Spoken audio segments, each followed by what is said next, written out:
আমি হলাম উজিরের পুত্র শাহজাদা রাজু। আমি যে এই রাজ্যটাকে আমার হাতের মুঠে আনতেই হবে, তাহলে আমি দেখব কোথাকার পানি কোথায় গিয়ে দাঁড়ায়। আর রয়েছে আরো দুটি শিকার করতে হবে, এক ডিলে দুটি শিকার করতে হবে। একদিকে রয়েছে সুন্দরী মর্জিনা, আর অন্যদিকে রয়েছে সুন্দরী ময়না। আমি হব এই রাজ্যের বাদশা, আর ময়না হবে আমার বেগম। আমি হব রাজা।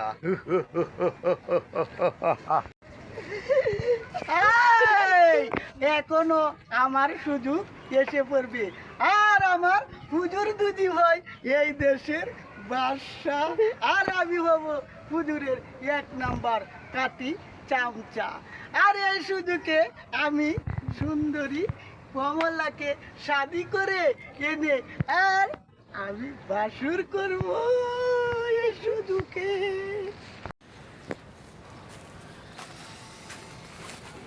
হ্যাঁ কিরে কিসে হ্যাঁ, এখন তো আমি চান্স পেয়ে গেছি। ব্যাপার? কারণ হলো কি, আমি হলাম হুজুরের 1 নাম্বার কাটি চামচা। আর এই সুযোগে আমি সুন্দরী কমলাকে শাদি করে আমার ঘরে তুলে আনবো। সুন্দর চিন্তা করে ওর যে চামচা আছে বাসার চামচাটা যে পরিমাণ লাফালাফি করে, কিন্তু বাসা কি যেখানে যাইব নাকি রাজমহলে থাকবো এ তো কোনো খবর নাই, কিন্তু বাসা কত চামচামি করে।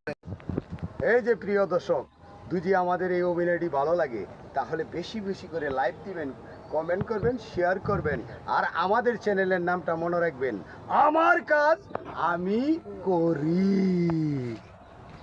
ভাই কি হলো বারো ভাই? এটা তো সে কাঁচকলা মানে তরকারি খাওয়াই তরকারি কলা আমার কি পারিয়ে গিয়ে তরকারি হইবা? একটু বাড়তি হইবে, তারপরে কলাটা কাটতে পারবো, অসুবিধা নাই। একটু বড় হোক, কলাটা একটু বড় হয়ে যাবে, তারপর আমরা কাটবো। স্বাদ লাগবে। হ্যাঁ, এখন তো কোনো স্বাদ হবে না।